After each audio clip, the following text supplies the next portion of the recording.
I'm a mom to James, who is my oldest son. He's 7.5 and he's nonverbal autistic. And then I have a daughter as well, Charlotte. She's 3.5 and completely typical. We literally got to around about middle of March and they said they were closing all the schools. So the schools closed, childcare closed, but businesses were still open. We were still allowed to work. And that lasted about another week, about maybe 10 days. The 28th, I think it was, we closed, everything shut down. So they went into level 5 lockdown, which meant that only essential services were working. So 1st of May, we moved down to what they call a level 4. A few more businesses were able to open, but pretty much no schools still. We're not allowed to buy alcohol at all at this point. Cigarette sales have been stopped. We now actually have a curfew, so we have to be in house by 8 o'clock at night, and you can leave your house again from 5 o'clock in the morning. We have times to exercise, so you can exercise from 6 in the morning to 9. That wasn't allowed when we were at level 5. You had to be at home. So there was no exercise, there was no walking, you weren't allowed to go out your house. You could go to the shop, but we're limited in terms of number of people in the shop. At this point, we're all wearing face masks. I mean, my son does not wear a face mask. We can't get it on him. We will practice, but I don't think we'll end up having any success there. But yeah, so it's quite strict here. At level 4, we're allowed to have carers of special needs or disabled. We have a carer that helps us normally with James, so she'll start coming back to work. But again, she needs a permit to be able to do that. And also, public transport here is not fantastic, so we actually will now be fetching her and, bringing her to work, and just to ensure that there's no risk to her and her family. We haven't been able to have therapists. School is on Zoom, which is interesting. That's chasing James around our house with a laptop. It's very difficult to get him to sit. And they've helped us in terms of putting together like his daily, we've got a visual schedule now for him. And they were very good in terms of putting that together, giving us a breakdown of what his day looks like at school. Obviously, we can't necessarily stick to that exact format because we can't replicate school here. But in terms of his routine, he struggles a lot. We had lots of, especially in the first week, no sleeping. We had one night where he made himself sick from his anxiety and then went to sleep very early, woke up at quarter past 11 at night, and then stayed awake for the rest of the night. So it's been managing his anxiety.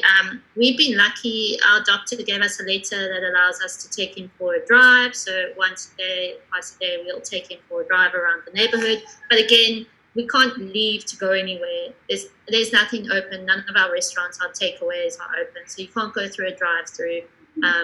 And all of his sort of things that kind of gave him a routine are no longer available. So I mean, it's caused complete chaos for us. Both my husband and myself are also still trying to work full time during all the chaos. We've started walking now. Obviously, from Friday, we're allowed to do exercise outside of the house. So we've started taking him for walks, but they're not very far, and we can't go to the park. So it does cause a bit of an upset. So we walk, and in 100 meters, we get him lying down on the floor, and you have to lift him up and walk on.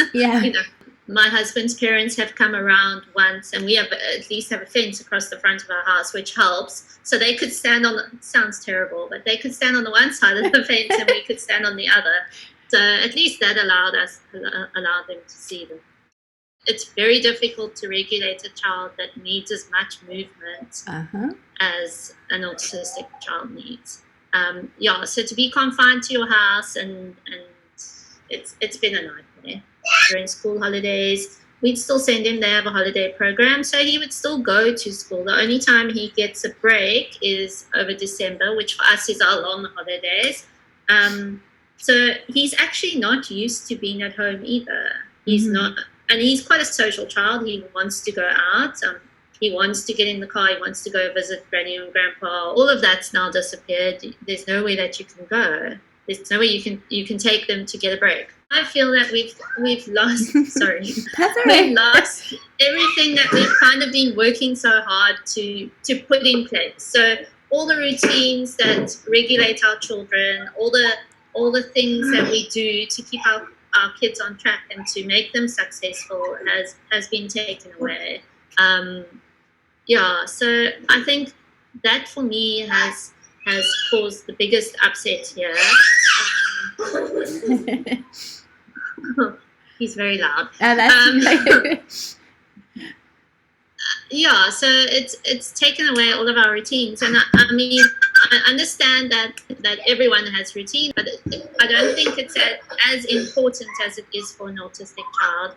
Also, by taking away in South Africa our ability to go for a walk or to go to the park, we've lost. I mean, we have a trampoline at our house, but my son, there's only so much jumping on a trampoline you can do. So we didn't have a massive first wave. We definitely had like higher numbers, but nothing major. What we're seeing with the second wave, which was when we opened up more and people were able to go out to restaurants and you were able to, live life a bit more freely, that's obviously when we had a spike.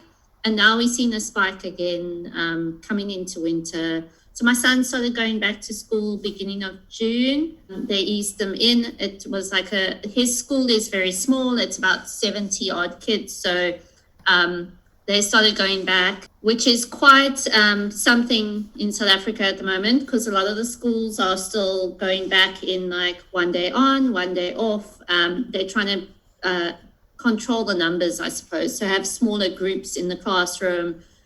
All the kids are still wearing masks at the moment. We're all still wearing masks.